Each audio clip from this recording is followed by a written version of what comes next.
Hello everyone, back tuning into today's video. Going to have a look at the weather for the next week to 10 days. For today's video, which is going to take us to around the 14th of April. We'll be able to extend out beyond that with the extended GFS, which runs around a couple of weeks, and ECM ensembles, which also run to around a couple of weeks. And we'll also have a look at Beijing Climate Centre today, and that's going to take us through the next 40 days into the early part of May. So keep sticking around and watching the video to see what's going to happen as we get through the course of April and even into the start of next month.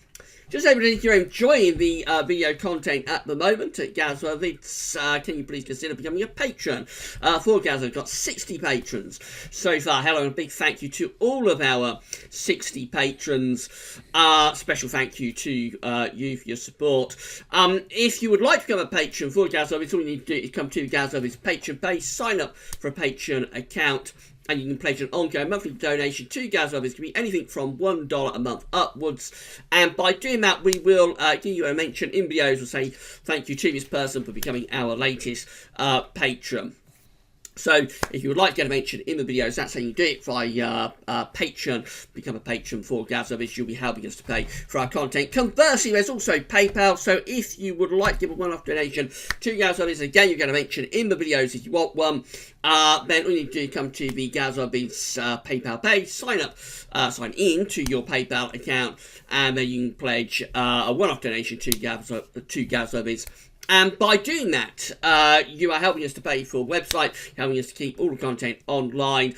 We're primarily ads funded and will be remaining, so just an extra revenue stream to allow us to have a website and keep developing. Ad yields are dropping year by year for various reasons that we won't go into right now. So you need to come up with revenue streams, and this has been a pretty popular way of doing it. So a big thank you to all of the donors for Gazworthy. It's a big thank you to all of the patrons. Hello, and a special thank you to all of you. Right, so let's get on with the video. I'm going to start off with the UK-wide data for March. So UK-wide data is now in at the UK Met. This is how March 2019 looks in terms of its mean temperature compared to 81 to 2010. It's a mild month across all parts of the country, particularly so for the south and east. So most places are coming out around a degree above average, but down in the southeast, we're actually over a degree above average through much of the Midlands, eastern, southern, southeast England. We're kind of like 2 degrees or so above average. So it's a very mild month down in the south and the southeast. Not quite as mild in the north and west, but all places coming out above average compared to 81 to 2010. And quite a wet month as well. We haven't had one of those for a very long time. So, particularly in the north and west, across parts of southern, southwest of Scotland, down to northern England, into Wales, down to southwest England, and also Northern Ireland. We come out with above average rainfall. Some places kind of like 175 to 200% of average. So more than double the average across some of these central parts of the country. Not quite as wet across northern eastern Scotland. They're very close to average. And the same is true through much of eastern southeast England and the Midlands. There again, very close to average precipitation. So the rain really was in the north and the west, telling us that it must have been a very westerly month. Indeed it was, particularly the first half. And so those areas exposed to the Irish Sea and the Atlantic, those are the areas that come out wettest. When you get over to the eastern side of the country, it wasn't as wet. But this is our first wet month that we've had actually for quite some time. In fact, if we go back, we can just see when the last time was that we had such a wet month. So February was fairly dry. Let's have a look at January. That was exceptionally dry. We can go to 2018 and have a look at December. So that one was very dry in the north in December last year. A little bit wetter down across England and Wales, but not as wet as it was in March. That's November last year, again pretty dry, except in very specific areas like south eastern Scotland. Northern Ireland was quite wet in November. Let's carry on further. That's October, again another pretty dry month there. What about September? So that was a bit wetter in the northwest of Scotland and across the northwestern parts of England and Wales. dry down in the southeast. But again, it wasn't as unsettled, wasn't as wet as March has been. Pretty dry in August. We're going back into summer now, of course. Exceptionally dry in both July and also in June. Look how dry June last year was, almost drought-like conditions. That's May, again, pretty dry, particularly across central and northern parts of the country. That's April, so probably March has been the wettest month, March 2019, probably been the wettest month since April 2018. So wettest month for nearly a year, really, for most parts of the country. That's April. That's March, I should say, 2018. That was a very wet month away from the far northwest as well. So I think we can say that this March has probably been the wettest month that we've had since March or April last year. So it's been the wettest month for around a year, actually. It'd be interesting whether that's a one-off, and we go back to the relatively dry conditions that we have had, or whether the dry spell is now broken and we're going into a more unsettled, more prolonged unsettled spell. Of course, April is starting off quite unsettled too, so it might be that prolonged dry spell, almost drought you would say, that we had from around May 2018 through to February 2019, it might be that prolonged dry spell has broken. If so, then we would expect a much more unsettled summer, because often when you break a prolonged dry spell, like we've had, when it does break, often you go into a fairly protracted unsettled spell that can last several months. So this is a pivotal moment, potentially, both in terms of whether we have broken this dry spell, whether we've truly broken it, and whether it's going to be unsettled for the summer. So quite a pivotal moment, and we'll know in the next few weeks whether we go back to high pressure and start maintaining these very dry conditions again, or whether that's it, whether we have fundamentally shifted the pattern through March. So interesting times ahead, I think, as to where this is going as we go through the rest of the spring and into the summer as well. Let me know what you think in the comments. Do you think this is the fundamental shift in the pattern, and we've broken the dry spell, now we're going to go to a much more unsettled, protracted unsettled spell? Or do you think the high pressure will be back, but dry conditions will be back? Let me know what you think in the comments. Right, this is the latest observation from xcweather.co.uk, and it's a pretty cold afternoon out there. The far southeast of the country, in East Anglia, a little bit better with temperatures there, around 10 degrees in Norwich, 9 degrees in Marham, Lakenheath is at 11, and Wattisham is at 9. So, I mean, that's nothing spectacular. It's a bit below par for early April, but it's a little bit milder there. But out in the west, it really has been a very, very cold day for early April. Gloucester, for example, at just 6 degrees. Hereford at 7 degrees. There have been reports of snow through West Midlands as well, from parts of Wales this morning. Birmingham Airport just 6 degrees. Bear in mind it's over 2:30 in the afternoon, so you'd expect temperatures to be around double these really in an early April afternoon. Leek Thorncliffe, or Leek, is at 5 degrees, and we have got Lake Vyrnwy there, but where it's still freezing. Again, that's 2 o'clock in the afternoon. The temperature at Lake Vyrnwy in Wales is still at freezing. That's an exception. Most places aren't that cold. Capel Curig very high up at 2 degrees. Rhyl is only at 4 degrees though.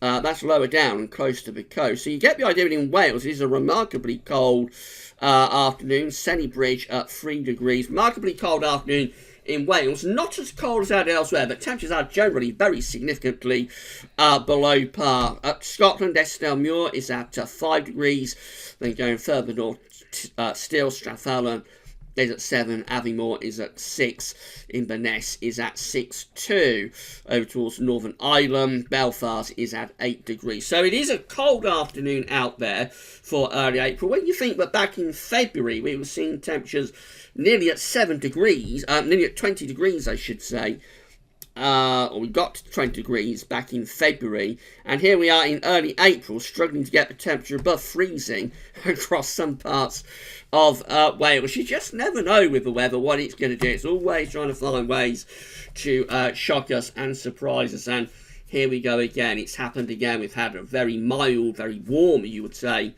sort of winter, late winter anyway, and then we're into the middle of spring, and it's pretty cold indeed.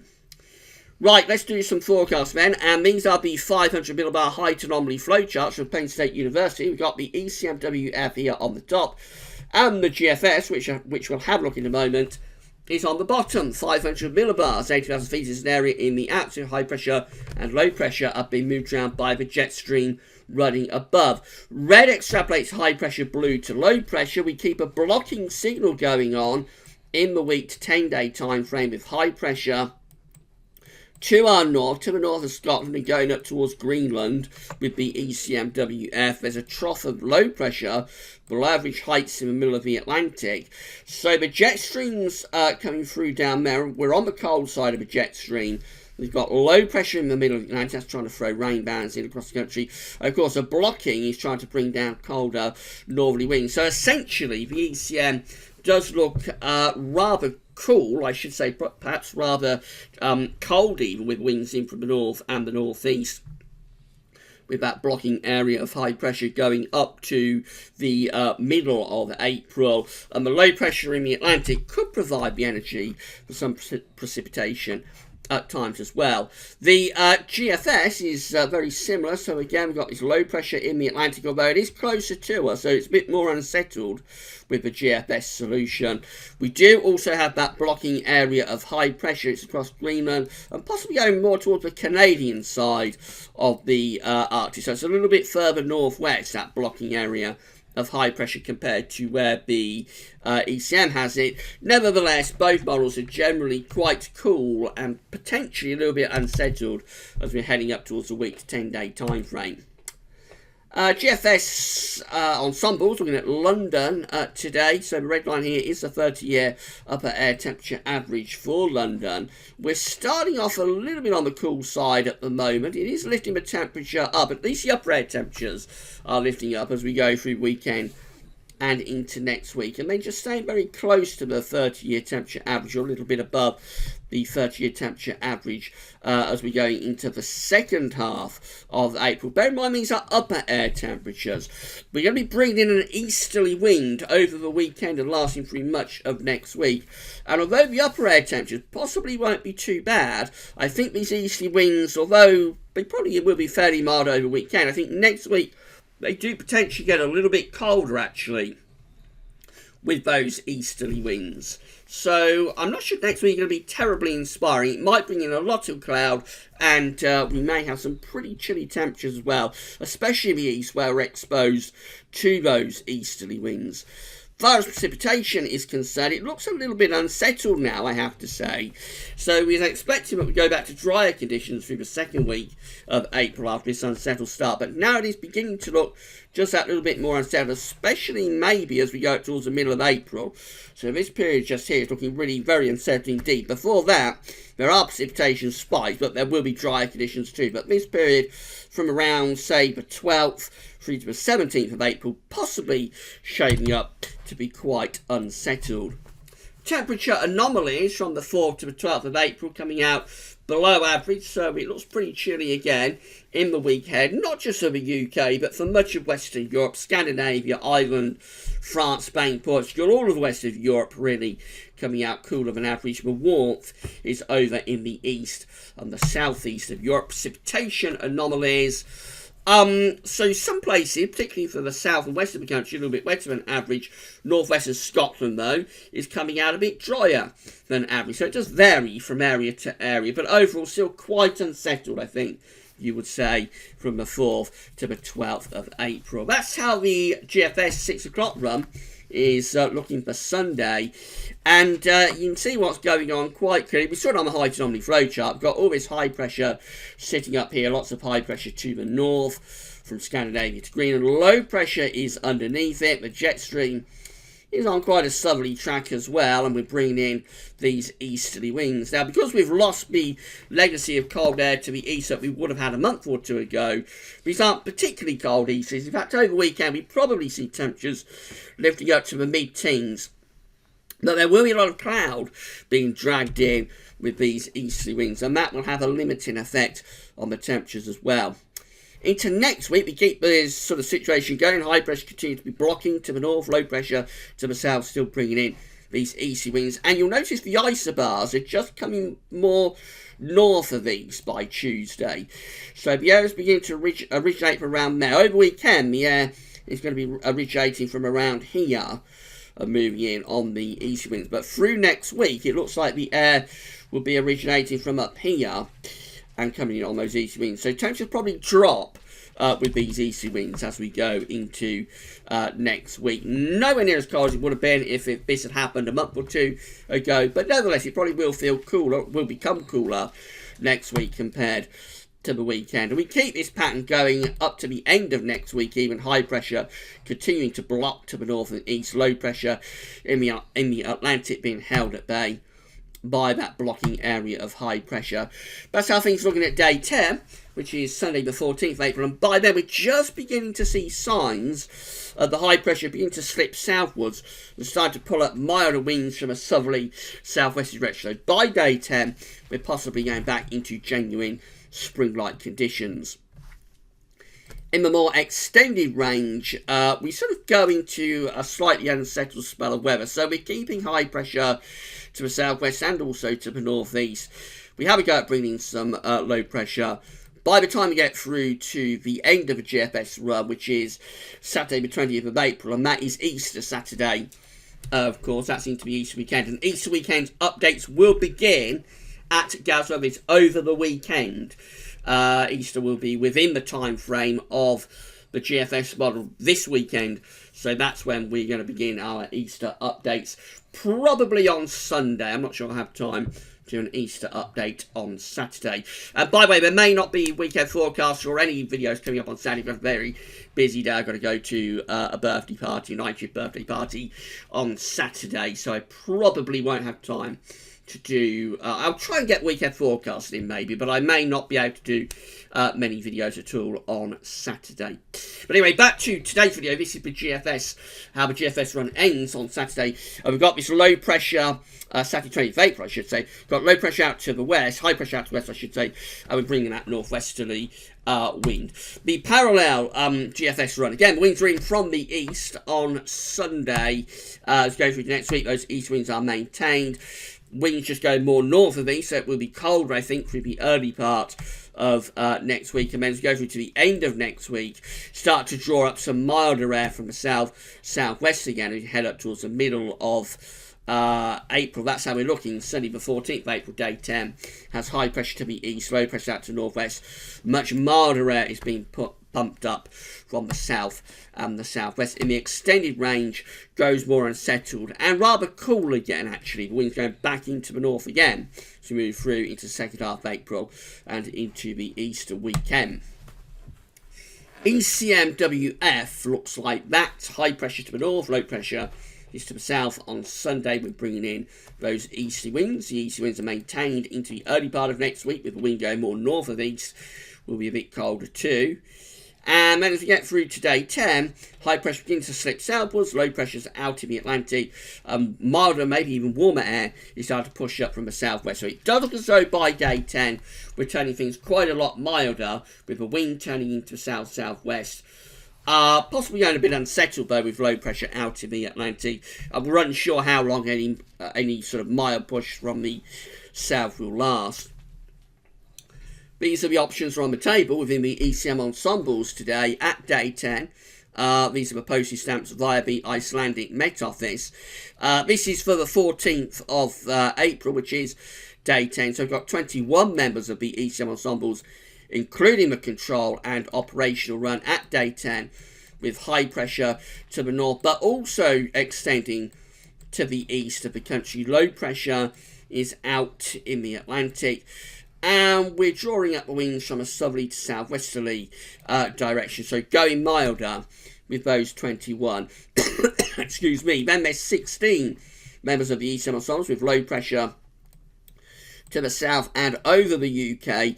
Those ones are a very unsettled scenario, of course. Low pressure coming in across the country. There's high pressure up towards Greenland, so they're quite cold and quite unsettled. We're within a trough of low pressure. The 500 millibar phlegm got high pressure over Greenland, pushing cold air into that trough, so they're cold and settled. And then there's 14 with high pressure extending down from Greenland and Iceland into the north of the UK. Low pressure is to the south. They're a drier option, but they're pretty chilly, I think. We'll be bringing the winds in from a northeasterly sort of direction with those. And then in 2 weeks' time, these are the options that we've got. So this is for the 19th of April, which I think is Good Friday. We've got 17 members of the ECM ensembles with low pressure to our north. High pressure is to the south. They're bringing in a westerly wind. We've got 16 that have high pressure over the UK, so they're very nice and pleasantly warm. They're bringing winds up from a southerly southwest direction. That would be a nice start to the Easter weekend with those 16. There's 11 with high pressure over Greenland, and it extends out into the middle of the Atlantic. Low pressure is to our east. So they're relatively dry, but they're probably quite cold. They're bringing winds in from the northwest.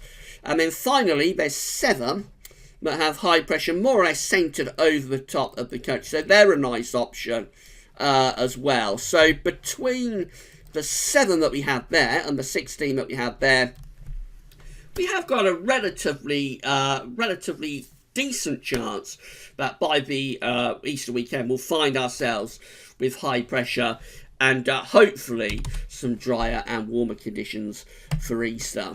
Finally, just having a look at the charts from the Beijing Climate Centre for the next 40 days.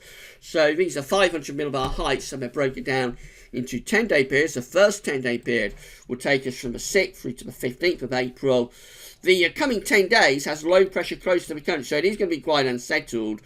And we're on the cool side of the jet stream as well, so quite cool, quite unsettled, going up to the middle of April. Then the next 10-day period, though, looks a lot better. This is the 16th to 25th of April, with above-average heights from the Atlantic extending into the UK. Jet streams being pushed off north, so that's a drier and quite a lot milder, maybe even warmer scenario for the second half of April. That encompasses the Easter weekend as well, so maybe we're going to see improvements for Easter. Let's hope so. The next 10-day period, though, looks a bit unsettled. Again, this is the 26th of April to the 5th of May. A trough of low pressure comes back over the country as high pressure goes back up to Greenland. So that's quite a cool, quite an unsettled start to May there.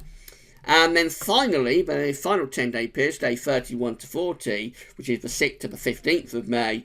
Again, quite unsettled signals, actually, with low pressure coming in off the Atlantic, with the jet stream as well, and a bit of a blocking signal up towards Greenland as well. So, not terribly good prospects, really, from the Beijing Climate Centre today, if you want warm and dry spring weather. The period in just after the middle of the month, the middle of April, going to Easter, does look better. It does look drier and warmer, but before that and then after it does actually look quite cool, quite unsettled. But bear in mind, these long-range charts are very experimental. They are prone to chopping and changing, so I wouldn't necessarily worry too much about that.